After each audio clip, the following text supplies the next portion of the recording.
Sir जय Hind. Major general sir जय हिंद, बहुत बहुत शुक्रिया समय देने जय के हिंद लिए। राजेश जी, जय हिंद Rajesh ji. Thank you sir. Kargil war को हुए लगभग 24 साल हो चुके हैं सर, और मैं उसी को लेकर चीजें समझना चाहता था आज आपसे कि इन 24 सालों में जंग लड़ने के तरीके कितने बदल चुके हैं और ना उसके लिए कितना तैयार है, क्योंकि हम अजरबैजान अर्मीनिया की जंग उसके बाद देख चुके हैं, हमने अफगानिस्तान में एक बड़ा युद्ध देखा है, हम अब रूस यूक्रेन जंग को भी देखी। एक कहा जाता था एक लिमिटेड वॉर पहले होता था, क्या अभी भी लिमिटेड वॉर का दौर है या फिर अब लॉन्ग वॉर के लिए तैयार रहना होगा? और तकनीक अब कितनी ज्यादा इंपॉर्टेंट हो गई है सब? देखिए राजेश जी, ऐसा है कि जो कारगिल वॉर थी, मैं उसको as a full fledged war नहीं मानता, क्योंकि जब किसी एक देश के जैसे भारतीय फौजों को एलओसी तक ही लिमिट कर दिया गया, एलओसी के आगे हम लोग कुछ नहीं कर सकते थे, ना ही अपने एयरफोर्स जा सकती थी, बट देन फिर भी एक प्रॉपर वॉर तो थी। अब उस वक्त का अगर देखें जिस तरीके से लड़ाई होती थी और अब जो लड़ाई होती है, और जिसका रिसेंट एग्जाम्पल अगर आप देख लें, रशिया यूक्रेन वॉर है। लेकिन रशिया यूक्रेन वॉर को भी मैं नहीं मानता जो आजकल की जो अब जो लड़ाई होनी है, क्योंकि उसके देखिए एक तो बड़े इंपॉर्टेंट कारण है।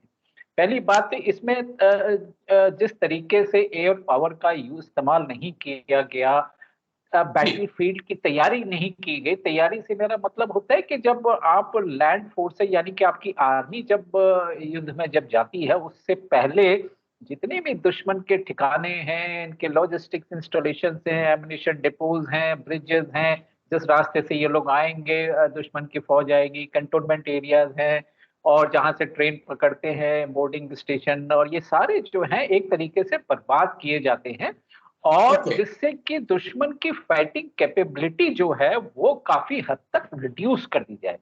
अगर ठीक। आपको याद हो, इराक वॉर एक हुई थी, वो भी बड़ी हाई टेक्नोलॉजी वॉर थी, जिसमें कि एयरफोर्स ने पहले 1 महीना पूरा युद्ध क्षेत्र को तैयार किया था, और 1 महीने के बाद जो है वहाँ अमेरिकन आर्मी जो है फिर इराक में गई थी।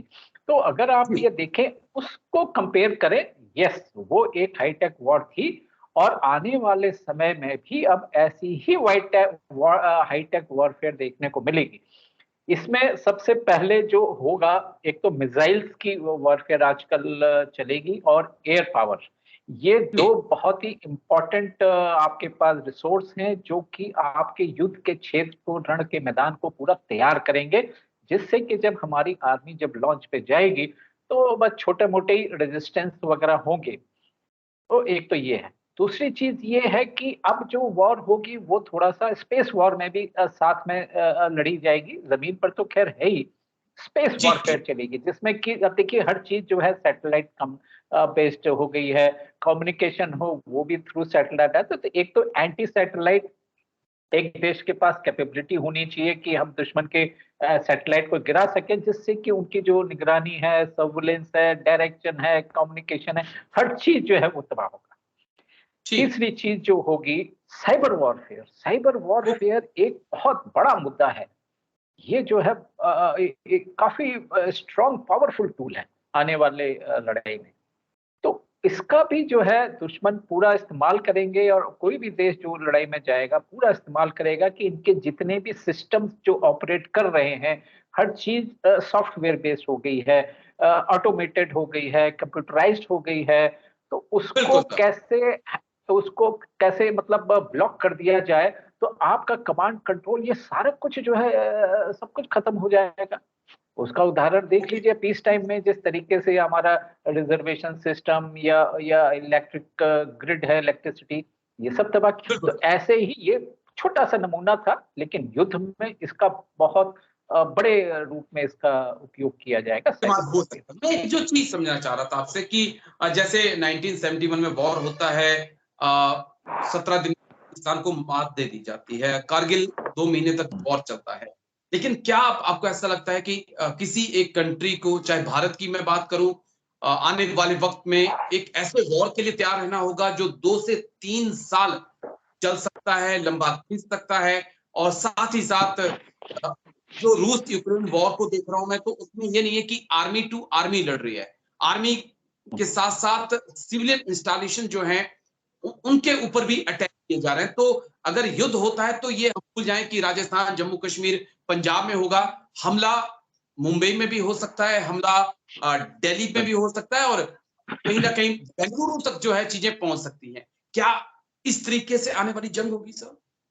बिल्कुल, आप सही कह रहे हैं राजेश जी। देखिए, जब भी जंग स्टार्ट होगी उससे पहले जैसा मैंने बतलाया कि हमारी जो एयर पावर है, मिसाइल्स हैं, इतनी बड़ी-बड़ी रेंज की मिसाइल जो है बनाई जा रही हैं, प्लस ड्रोन टेक्नोलॉजी आ गई है। ड्रोन्स के ज़रिए ये तीनों का ही जो जितना और UCAV unarmoured combat aerial vehicle वो जो है उसके ज़रिए अटैक होंगे जो कि पायलटलेस रहेंगी।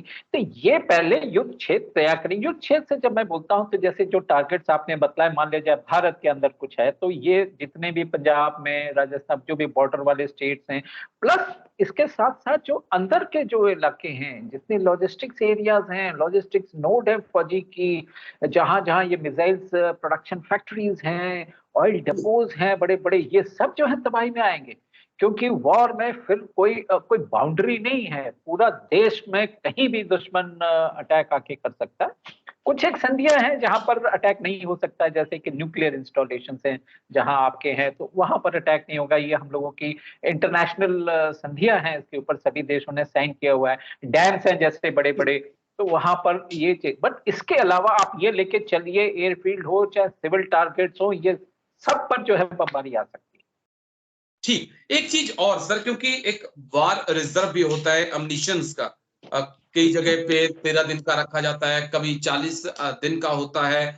तो क्या अब किसी भी कंट्री को कम से कम 1 साल का वॉर रिजर्व रखना होगा, या उनकी फैक्ट्रियां इस लायक होनी चाहिए कि वो निरंतर रेगुलरली सप्लाई कर सकें? क्या इस पे भी भारत को काम करना होगा कि आप दूसरे देशों पे डिपेंड नहीं रह सकते हैं?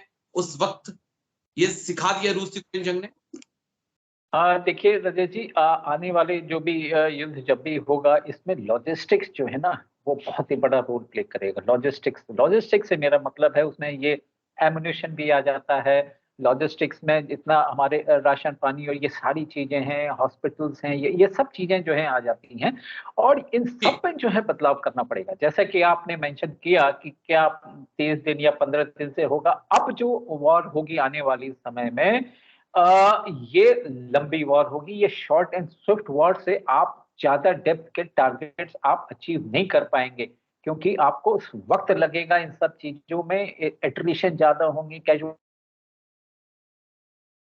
जी सर।